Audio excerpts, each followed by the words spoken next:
Olá pessoal, mais um vídeo no canal. Um vídeo que não poderia ser diferente, vai ser de muitas críticas ao Flamengo. A verdade é essa. Que partida vergonhosa fez o Flamengo nesse domingo diante do Botafogo.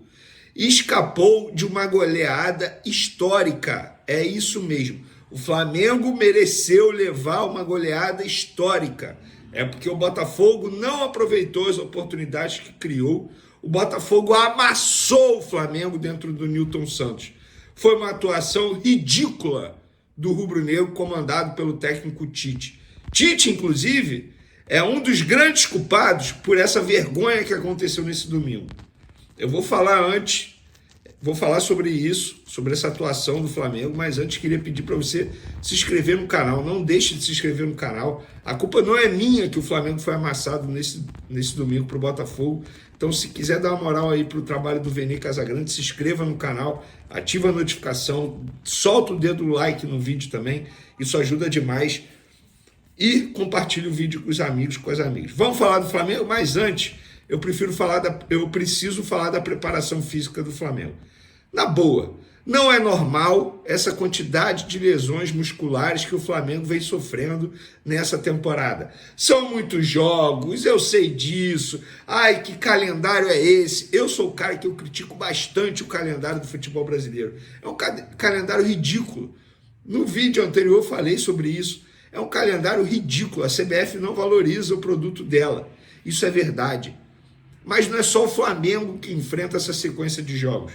Eu vou dar um exemplo. O São Paulo é o outro time que está disputando 3 competições e não tem a metade de lesões musculares que o Flamengo está tendo nessa temporada.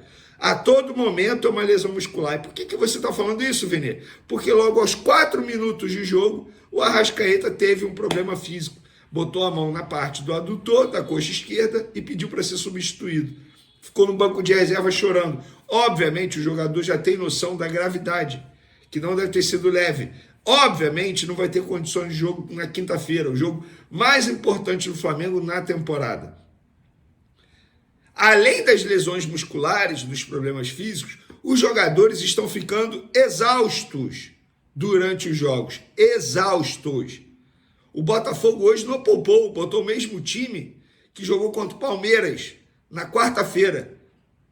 O mesmo time. E fisicamente falando, o Botafogo deu um amasso no Flamengo. Os jogadores visivelmente melhores fisicamente. Mas agora vamos falar do jogo. Na boa, que jogo, né? Não teve jogo. O Flamengo foi nitidamente inferior ao rival Botafogo. A todo momento. Tudo bem. Num determinado momento, vamos lá, o Botafogo abriu o placar com 2 minutos. E novamente, eu já estava esquecendo disso, novamente em uma jogada de bola aérea. Setor defensivo do Flamengo bobeou geral. E aí o Marlon Freitas achou o Matheus Ponte, o fraco Matheus Ponte, que nem a torcida bota dentro da área cabeceando. Mais um gol de bola aérea sofrida. Dessa vez, Tite, você não vai dizer que foi rebote, né? Não vai ter essa cara de pau que você teve na outra entrevista coletiva que você deu. O tempo passou, o Flamengo achou um gol, quando o Léo Ortiz, que inclusive foi o melhor jogador do Flamengo no primeiro tempo, dando vários passes, quebrando a linha defensiva do Botafogo, ele achou o Bruno Henrique numa assistência maravilhosa. E o Bruno Henrique finalizou muito bem por cima do goleiro John e empatou. A partir daí o Flamengo até nivelou o jogo. Aí veio o segundo tempo. Aí veio o grande problema. Sabe por quê? Eu esqueci de mencionar um ponto. Quando a Arrascaeta pediu para sair, ele colocou o Vitor Hugo, o fraco Vitor Hugo. Vitor Hugo não tem mais condições de vestir a camisa do Flamengo. Ele nitidamente não tem mais ânimo, digamos assim. E por que ele não botou o Lohan? Por que ele não botou o Matheus Gonçalves? Ele já havia indicado que não gostava do Vitor Hugo nessa condição de meia, no lugar do Arrascaeta. O Tite, além de tudo, é incoerente nas decisões dele. Ele não tem coerência, a todo momento ele é incoerente. Beleza, Vitor Hugo nulo em campo no primeiro tempo.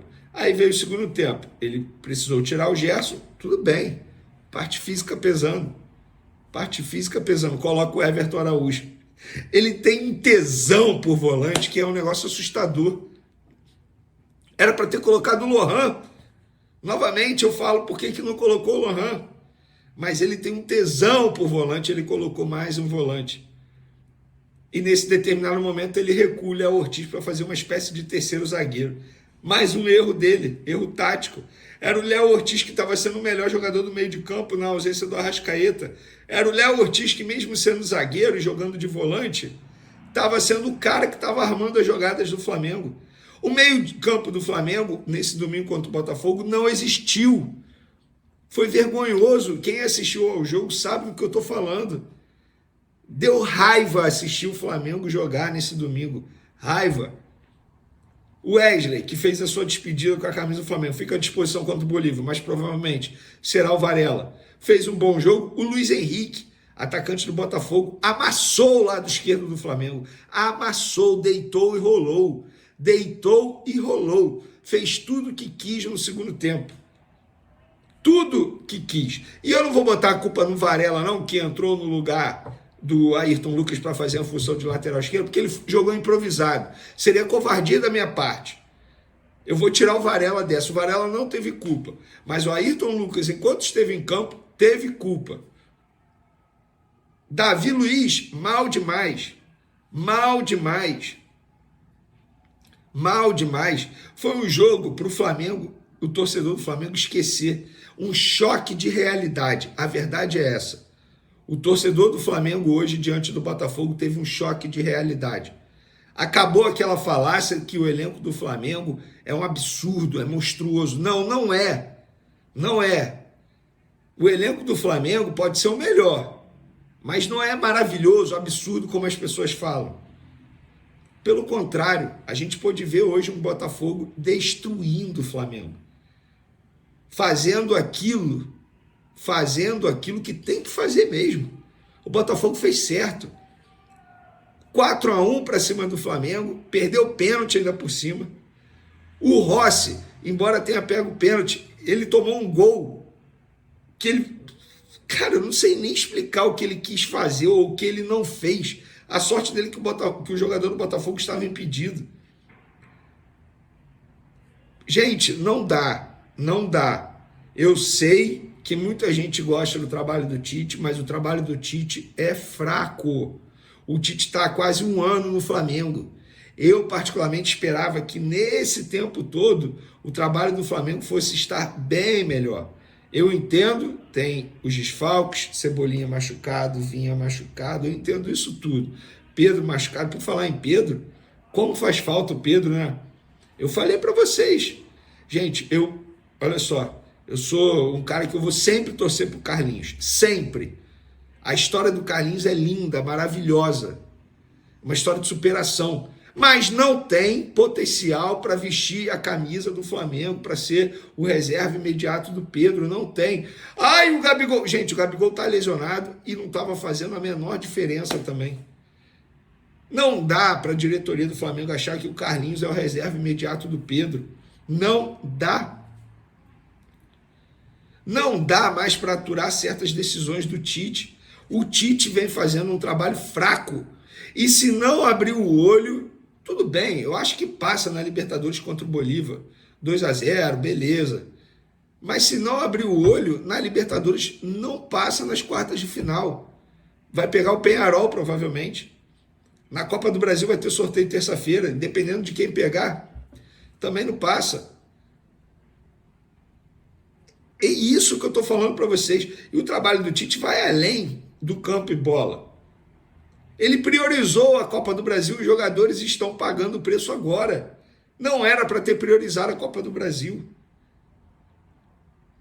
Resumo da ópera, uma partida vergonhosa do Flamengo, 4-1 foi pouco, o Flamengo escapou de uma goleada histórica dentro do Nilton Santos e o Tite precisa ser cobrado pela diretoria. Alguém tem que bater na mesa, ou o Marcos Braz vai continuar preocupado em fazer campanha com a ajuda de torcida organizada. Que cena ridícula foi aquela, torcida organizada fazendo bandeira para o Marcos Braz, campanha para o Marcos Braz se tornar vereador, ser reeleito a vereador no Rio de Janeiro. Um domingo para ser esquecido para o torcedor rubro-negro. Dito isso, eu amanhã vou ter que aturar muita resenha no SBT Sport Rio. Tamo junto, galera. Um beijo, uma ótima semana. Quinta-feira tem mais Flamengo e Bolívar, ou melhor, Bolívar e Flamengo. Valeu! Olá pessoal, mais um vídeo no canal. Tem também Flamengo consultando um lateral direito, tendo em vista que o Wesley está muito próximo de ser vendido, tudo fechado, mas o Wesley vai ficar à disposição do Flamengo contra o Botafogo nesse domingo e contra o Bolívar na quinta-feira pela Libertadores. Já falei para vocês que existe a chance até dele viajar direto da Bolívia lá para a Europa para poder se apresentar à Atalanta, e a gente vai trazer o nome que o Flamengo consultou. Será que pode ter negociação? Será que já tem negociação? A gente vai comentar no vídeo de agora e eu quero saber a opinião de vocês se seria um bom nome para a lateral direita do Flamengo. Tem também clube turco de olho em Arrascaeta, falaremos sobre isso. Tem também a provável escalação do Botafogo, isso tudo no vídeo de agora. Vamos para as informações. Antes eu quero trazer Vinícius Júnior marcando mais um golaço fora das 4 linhas. Ele vai fazer investimento de 20 milhões de reais para recuperar a escola pública desativada em São Gonçalo, aqui ó, minha cidade vizinha, eu moro em Niterói, São Gonçalo é aqui ao lado. Ele é cria de São Gonçalo, todo mundo já sabe disso, nasceu lá. O novo local, que deve ser batizado de Colégio Vini Júnior, terá formato de estádio e possuirá metodologias próprias e modernas de ensino. 5.000 pessoas poderão ser atendidas de forma gratuita. O staff do atacante ainda informou que não há qualquer benefício fiscal na ação, já que o jogador mora na Espanha e paga todos os impostos de lá. Pois é, então parabéns ao Vini Júnior, isso é um absurdo, parabéns, ele tem a oportunidade de melhorar a vida de muita gente, e é isso, ele tem dinheiro, tem que fazer isso mesmo, tem que ajudar quem mais precisa. Mudando de assunto, vamos falar aqui, ó, Arrascaeta entrou na mira do Galatasaray, segundo a imprensa turca. Quem soltou a notícia foi o portal turco A-Spor. Ainda segundo as informações, o clube turco vai propor contrato de empréstimo com opção de compra em 15 milhões de euros, atualmente dá 91 milhões de reais ao Flamengo.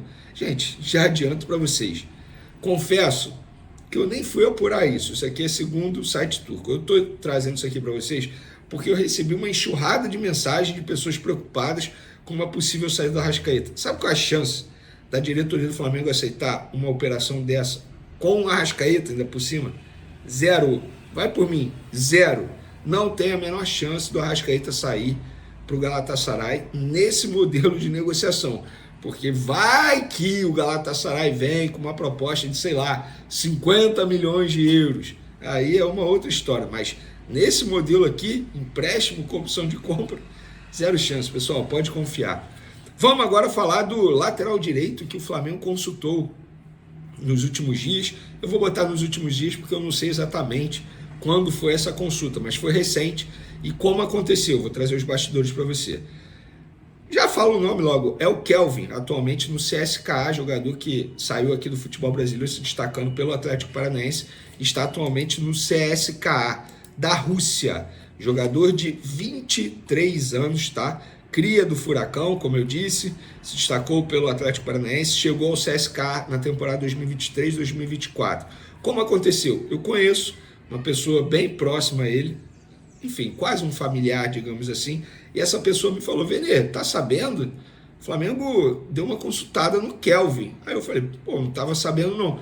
E aí fui no Flamengo, uma pessoa da diretoria me confirmou que de fato teve essa consulta, como eles estão fazendo com vários jogadores da posição, porque não é mais segredo para ninguém que o Wesley, lateral direito, está muito próximo de dizer adeus, vive aí os últimos momentos de Flamengo para ser vendido à Atalanta numa operação que pode chegar a 20 milhões de euros. Já trouxemos todas as informações envolvendo esse assunto. E aí o Flamengo está consultando, está analisando vários nomes, porque entende que a lateral direita precisa sim de uma reposição para essa venda de Wesley. E o Kelvin, de fato, foi o nome que eles consultaram. Venê, tem negociação? Se eu falar para vocês que tem negociação, estaria sendo mentiroso com vocês. Até a gravação desse vídeo não teve uma negociação. Teve uma consulta no sentido assim, valores. Quanto ele ganha atualmente? Ele toparia vir para o futebol brasileiro nesse momento? Isso acontece, é normal no futebol. Mas eu estou trazendo um nome que eu consegui apurar, que eu descobri, E é um nome que eu queria saber de vocês se agrada ou não a torcida rubro-negra. Kelvin, eu vou ser bem sincero, bom jogador. Se viesse, eu iria gostar. Na minha opinião, seria uma boa contratação. Confesso, depende. Confesso que eu não sei, por exemplo, qual é a intenção do Flamengo. Se é empréstimo com opção de compra, se já é uma compra. Ele é um jogador de 23 anos, ou seja, tem potencial de revenda futura. Eu gosto do nome, acho um bom nome, um nome extremamente interessante e fico feliz que a diretoria do Flamengo de fato está analisando o mercado e indo em busca de nomes que agradam. Por exemplo, o Vitinho, que está atualmente no futebol inglês, um nome que o site Revista Colorada trouxe, porque eles acompanham o dia a dia do Internacional e eles apuraram que o Vitinho também foi consultado pelo Flamengo. No Flamengo me confirmaram, sim, teve a consulta, está sendo normal. Venê, outro dia você citou aqui o Cédric Soares, como é que está a negociação? Vamos lá, não tem uma negociação avançada. Ele foi oferecido pelos representantes do atleta ao Flamengo, o Flamengo gostou do nome, consultou valores, qual seria a ideia, só que é um outro perfil de contratação, por quê? O Cédric Soares ele tem uma idade avançada, 32 anos, ele teria que aceitar um contrato curto. Me falaram isso no Flamengo, olha, o Cédric, se ele viesse, seria um contrato curto. O jogador topa nesse momento, mas ele foi oferecido ao Flamengo. Se ele foi oferecido ao Flamengo, entende o quê? Que ele toparia sim, mas não tem nenhuma proposta na mesa do Cédric Soares. Lembrando que ele está sem clube atualmente, tá? Ele não renovou o contrato dele com o Arsenal. O caso do Kelvin, tem contrato com o CSKA, jogador valorizado por lá. Então seria uma contratação mais difícil, digamos assim, porque teria que negociar com o CSKA e não apenas com o jogador. Então fica aí a informação para vocês. E aí, Kelvin, vocês aprovam ou não aprovam? Quero a opinião de vocês. Após a derrota por 4-1 para o Botafogo, a primeira goleada sofrida pelo Flamengo sob o comando de Tite, o técnico voltou a apontar o calendário como um dos fatores para a queda de rendimento do time. No entanto, ao analisar os outros clubes da Série A, nota-se que o Flamengo disputou menos jogos que outras 8 equipes, incluindo as 3 que estão à sua frente no Brasileirão: Botafogo, Fortaleza e Palmeiras. O Fortaleza, atual segundo colocado, é o time que mais entrou em campo na temporada, com 54 jogos disputados em 5 competições: Campeonato Cearense, Copa do Nordeste, Copa do Brasil, Copa Sul-Americana e Brasileirão. Em seguida, vem o líder Botafogo, que já jogou 53 vezes somando Carioca, Taça Rio, Copa do Brasil, Brasileirão e Libertadores. Apesar do menor número de jogos, o Flamengo segue na luta em 3 frentes: Campeonato Brasileiro, Libertadores e Copa do Brasil. No entanto, o acúmulo de partidas e o desgaste físico dos jogadores tem resultado em uma série de lesões. Cebolinha, Vina, Pedro, Gabigol, Luiz Araújo e Arrascaeta estão no departamento médico, colocando o Flamengo entre os times com mais atletas lesionados atualmente, ao lado de Bragantino e Corinthians. Mesmo enfrentando esses desafios, o Flamengo tem um aproveitamento de 70,8% em 2024, com 31 vitórias, 9 empates e 8 derrotas em 48 jogos. Ainda assim, Tite tem sido alvo de críticas pela queda de desempenho do time no último mês. Após a partida contra o Botafogo, o técnico admitiu que o time sofreu fisicamente, especialmente no segundo tempo, enquanto o adversário manteve a intensidade graças à sua preparação física superior e maior tempo de recuperação entre os jogos. O próximo desafio do Flamengo será pelo Campeonato Brasileiro, onde enfrentará o Bragantino no domingo, no Maracanã. Antes disso, o time decide sua classificação nas oitavas de final da Libertadores contra o Bolívar, em La Paz. Com a vantagem de 2-0 conquistada no primeiro jogo, o Flamengo pode até perder por um gol de diferença para avançar na competição continental.